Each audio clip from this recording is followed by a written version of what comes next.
Oi, gente, tudo bem? Como prometido, hoje vamos ter um vídeo na aula de seleção e nosso tema hoje é orientação das pessoas. Até então, nós falamos, se a gente pensa nos subsistemas de administração de pessoas ou de gestão de RH, nós falamos do subsistema de provisão de recursos humanos. Porque nós falamos, né, sobre o processo de identificar os talentos, o processo seletivo, recrutamento. E agora, quando essas pessoas então forem selecionadas, o que acontece? O que essas pessoas vão fazer? E dentro desse subsistema de aplicação entra a orientação de pessoas. O que é orientação de pessoas? É o primeiro passo para que haja uma aplicação adequada nas diversas atividades da organização. Então, quando a pessoa está sendo selecionada, né, nós vamos colocá-la, né, no seu local de trabalho, no seu ambiente, e ela agora vai ser colocado para executar ou realizar as suas tarefas. Orientar nesse sentido significa que nós vamos determinar a posição de alguém, né? Aqui é o seu local de trabalho, esses são os seus colegas, essa é a sua equipe. Significa também encaminhar, guiar, indicar, né? Orientar aí o rumo que alguém vai tomar, né? Plano de carreira é mais para frente quando nós falamos do acompanhamento. É importante que nós sabemos aqui as metas da organização, que vão ser muito vinculadas à missão, visão e valores. O que nós queremos, enquanto organização, alcançar, de que forma esse indivíduo, né, vai contribuir com isso, e também os valores a quais esse indivíduo agora, né, vai passar por um momento de alinhamento. O momento de alinhamento é este com a cultura organizacional. O que é cultura organizacional? Nós não chegamos a falar sobre isso no semestre passado, porque não deu tempo mais, mas é o modo de vida, né? O modo de ser dentro de uma organização, os ideais que ela tem, crenças que as pessoas têm, costumes, regras, técnicas de como fazer o seu trabalho. Então, um conjunto de hábitos e de crenças que são estabelecidos por normas e valores que as pessoas têm, né? Valores como metas, né, desejáveis que orientam o comportamento, atitudes e expectativas que são compartilhados pelos membros da organização. Uma coisa são os valores que eu como indivíduo tenho, né, e uma outra coisa são os valores que são compartilhados dentro de uma comunidade específica, dentro de uma organização específica. Então, a essência da cultura vai se expressar, por exemplo, pela maneira que a organização faz negócios, pela forma que ela trata clientes e funcionários, pelo grau de autonomia que nós vamos ter, né, em diferentes equipes, unidades, setores, também pelo grau de lealdade, né, que essa organização tem para com os seus funcionários. Ela é construída ao longo do tempo, né, e ela se manifesta, ela é impregnado, né, nas práticas. Tanto que ela é representada pelas normas que são mais informais e não escritas, que orientam aí o comportamento dos membros de uma organização, né? Normas informais, a forma de nós fazermos as coisas aqui dentro, né? E aí, para distrair um pouco, eu trouxe um vídeo para vocês, né, que explica de forma bem divertida, né, como que a gente pode entender cultura organizacional.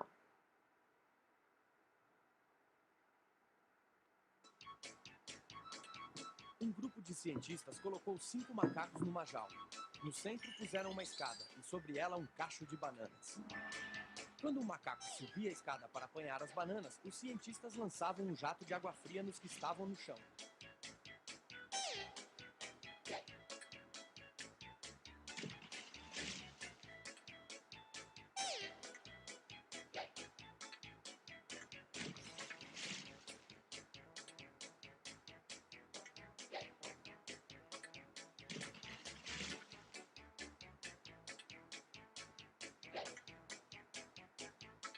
Depois de um certo tempo, quando um macaco ia subir a escada, os outros enchiam-no de pancadas.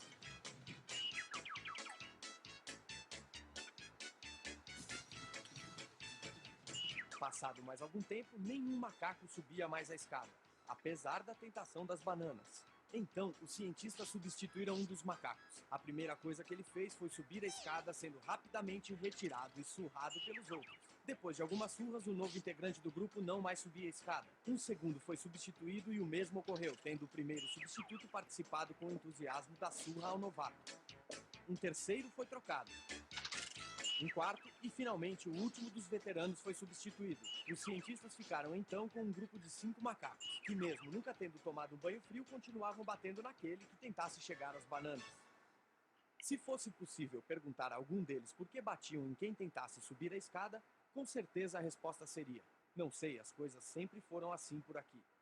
Você não deve perder a oportunidade de passar essa história para seus companheiros da empresa, para que, vez por outra, questionem-se por que estão batendo.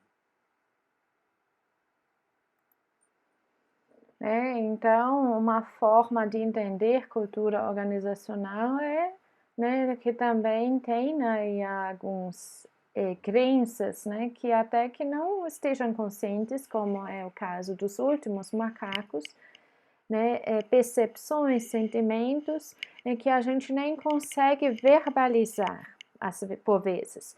Então, essa é uma dos componentes da cultura organizacional, o mais profundo. Se a gente pensa cultura organizacional, podemos pensar em um iceberg, né? Em que nós temos lá no topo, que é visível, os artefatos, que são coisas concretas, que nós conseguimos ver, né? Que nós ouvimos, que sentimos quando nós estamos dentro de uma organização. São símbolos, são histórias, são heróis, são lemas que nós temos, né? Lema aí do Uniceprac, por exemplo, né? Evolução que transforma. Cerimônias anuais e por aí vai.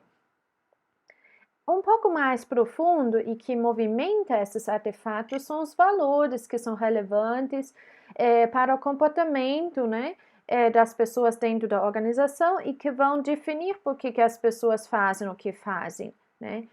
Vamos supor que nós temos aí um valor de transparência, né? Todos os comportamentos, então, dentro dessa organização devem ser voltados para esse valor, para cumprir com o valor de transparência.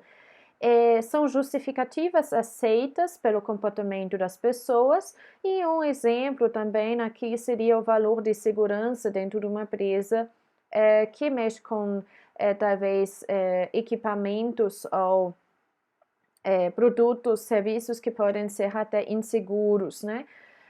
E mais profundo ainda, aquilo que a gente menos vê ao alcance seria nas crenças inconscientes que eu acabei de falar, né? Seria nos macacos que nem sabem mais o que realmente aconteceu. Eu trouxe aqui para vocês também, para vocês lembrarem um pouco da cultura e também da instituição, né, Uniceplac, o vídeo institucional do Uniceplac. Ele tem 10 minutos, eu não vou colocar ele por inteiro, mas bem no início a gente já vê o que é o sonho fundador, o que são símbolos, o que são histórias que são ligadas a essa instituição em que vocês estudam e eu trabalho. Passei a vida plantando sonhos.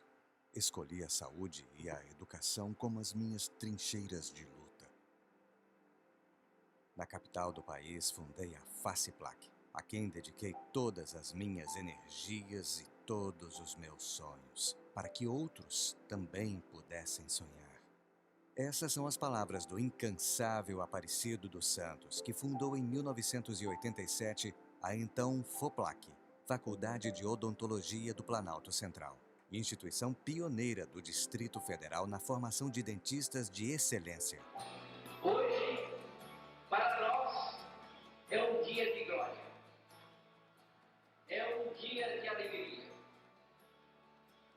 é um dia de emoção, é um dia de esperança. Sonho que, em princípio, parecia irrealizável. A instituição criada por Aparecido evoluiu ao longo dos anos, agregou diversos outros cursos e passou a ser o nosso centro universitário Uniceplac. Hoje, com mais de 6.000 alunos e 700 colaboradores, entre professores e profissionais da área administrativa, o Campus Gama, onde estão concentradas todas as atividades com forte presença no arco da saúde, oferece diversos cursos de graduação, pós-graduação e extensão, ocupando área de 92.000 metros quadrados, dividida em 5 blocos, com melhor infraestrutura, ampla biblioteca com especial oferta e acesso a plataformas de livros eletrônicos.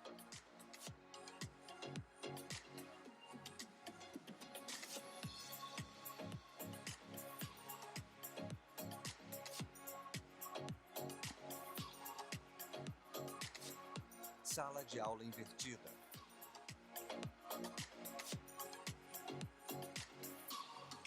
Amplos e modernos auditórios.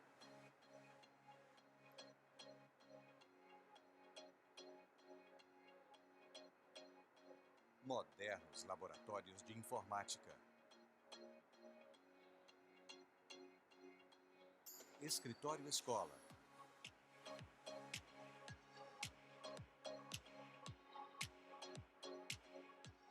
Sala de júri simulado.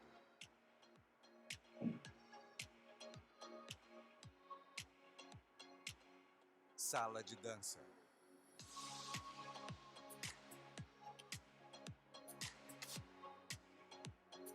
Espaço para discussões acadêmicas e pesquisas científicas.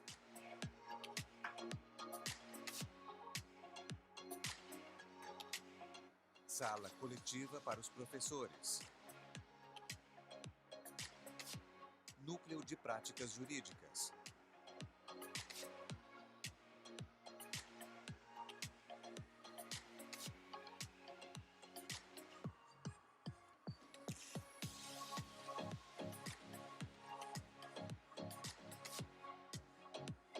Centro de práticas para atendimento à comunidade. Centro de simulação realística com modernos manequins humanos.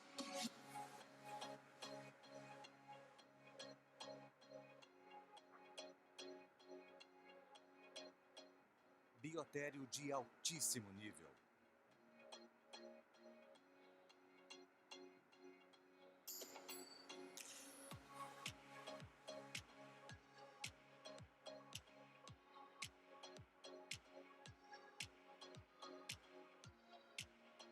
Anatomia humana e animal.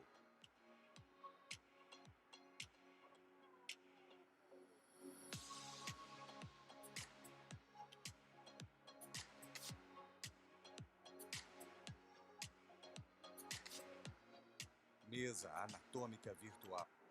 Eu vou parar, né, porque esse vídeo tem 10 minutos, mas se vocês estavam com saudade, já sentiram saudade, já querem voltar, né, quem quer matar uma saudade, às vezes o vídeo até ajuda nisso, mas vocês percebem que ele começa com o sonho fundador, com a missão, né, dessa instituição, e a partir disso se começa a estruturar tudo em volta dessa missão e dos valores que nós temos dentro do Uniceplac, né?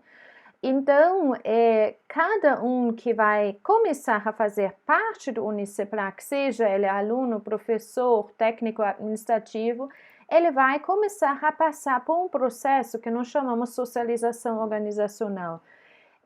Porque as organizações, né, eles vão procurar envolver as pessoas para que eles possam se ajustar, alinhar com aquele contexto. E essa prática, ela na verdade serve para transferir valores, crenças, né, princípios que nós temos dentro de uma organização e que podem variar entre organizações de acordo com a sua missão, com seus valores, né, com as suas estratégias.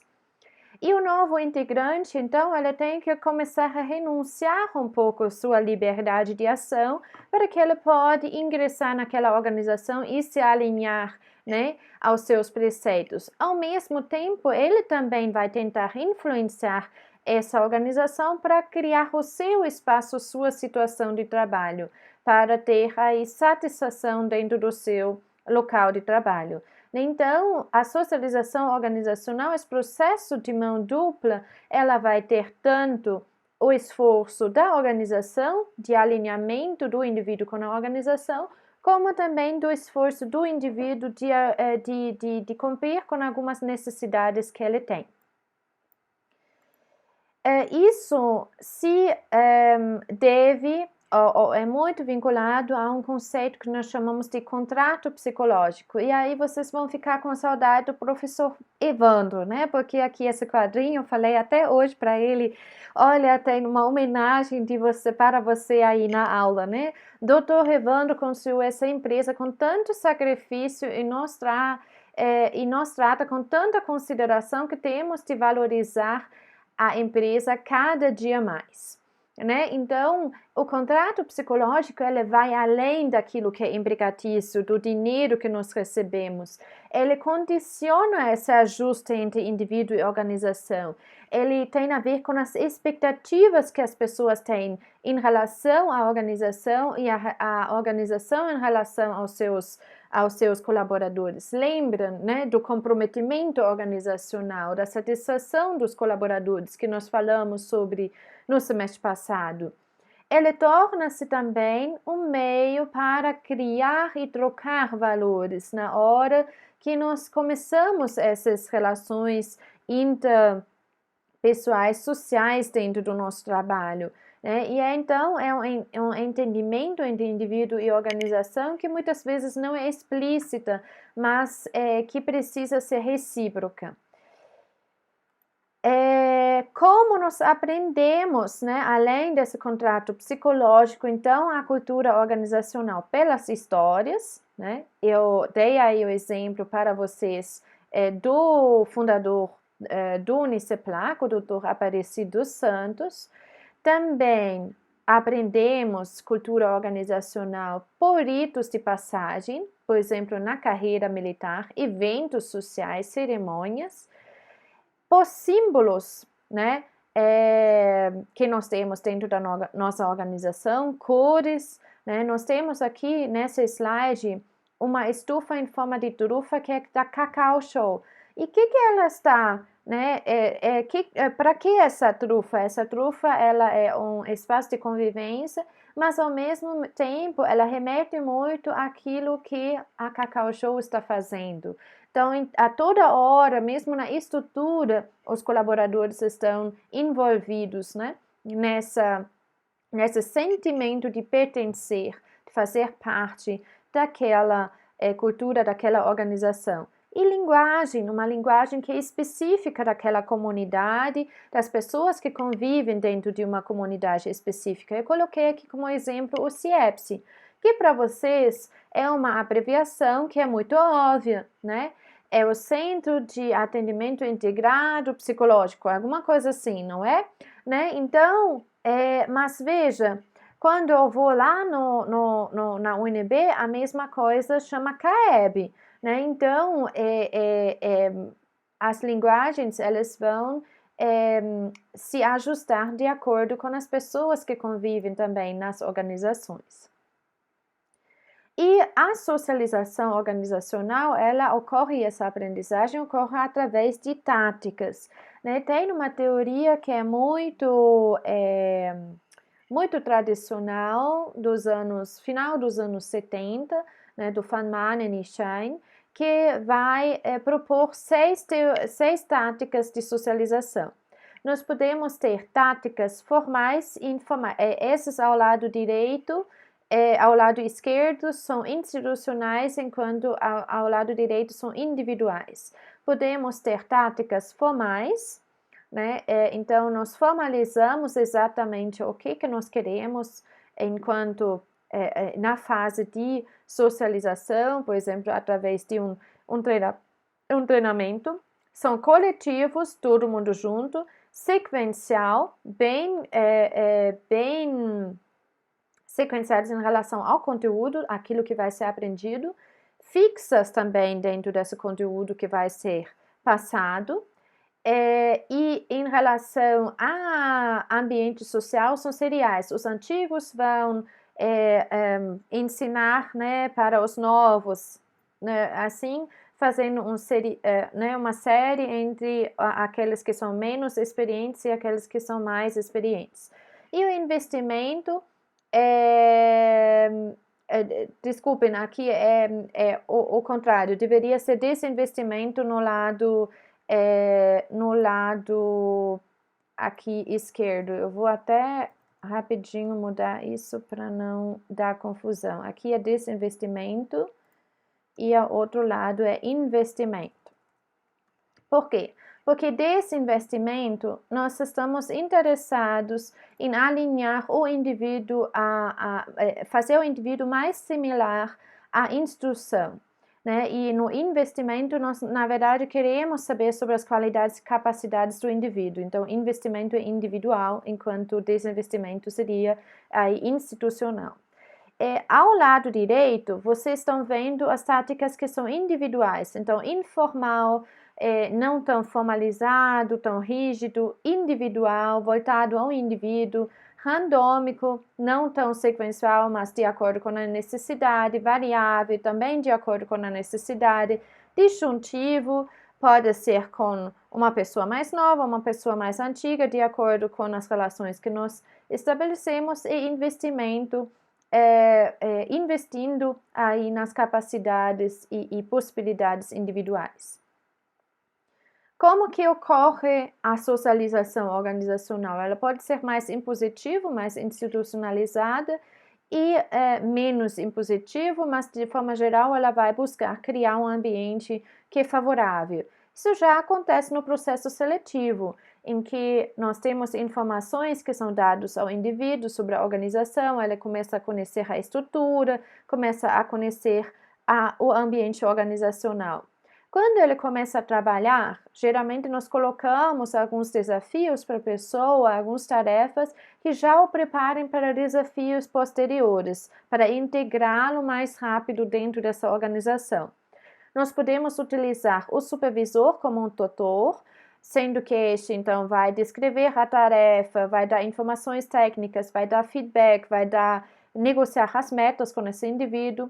Podemos utilizar a equipe de trabalho, em que nós integramos um novo membro, né, dentro da equipe. Aí nós estamos falando de processos grupais e do atendimento a necessidades sociais, né, de ser aceito no grupo. E podemos ter programas de integração, através de um treinamento inicial que é bem formal e intensivo. Um exemplo desse programa de integração bem formal e intensivo é o Walt Disney, né? Ou quem começa a trabalhar aí na Disneylândia, acho que chama, né? Ele vai passar por uma série, né, de aprendizado sobre a organização, vai ser treinado por uma semana, né, bem intensivo. E por que a gente faz esses programas de orientação? Eles procuram aí enviar uma mensagem clara de quem somos, aonde queremos chegar, né, qual é a nossa cultura. E isso tem vários objetivos: reduzir a ansiedade do novo colaborador, reduzir também a rotatividade, porque a pessoa vai entender melhor como funciona aquela organização, economizar tempo, porque a pessoa não vai ter que buscar como que ela vai fazer, mas ela já vai ser ensinado de onde são as coisas, como que são feitos, e também desenvolver expectativas reais, realísticas, né, sobre o cargo em que a pessoa se encontra. Por último, nós podemos utilizar para a orientação das pessoas o chamado empowerment, ou empoderamento em português, né? Nesse caso, a gente vai tentar dar poder, autoridade e responsabilidade para as pessoas, para que elas possam ser proativas e ativas e desenvolver as suas habilidades, né, se integrar melhor com as suas capacidades dentro da organização. Então, nós podemos dar a responsabilidade deles para a execução excelente de uma tarefa, né, juntar a equipe e direcionar isso para a melhoria contínua do trabalho, verificar onde que nós podemos melhorar o trabalho, orientar para metas que devem ser alcançados, verificar, né, a relação com o cliente, fazer atividades grupais, ter um foco maior na missão da organização, na visão do negócio, como que nós podemos melhorar esse resultado, né? Essa ação essas atividades que eles vão fazer, ela vai se traduzir de alguma forma também em um valor econômico, né? Isso é também uma forma de retribuir ou de contribuir, né, para o crescimento pessoal e profissional das pessoas. É isso para hoje, para nossa disciplina de seleção, treinamento e desenvolvimento nas organizações, e nós vemos então mais tarde falando sobre as suas dúvidas e também falando sobre o laboratório. Um beijo!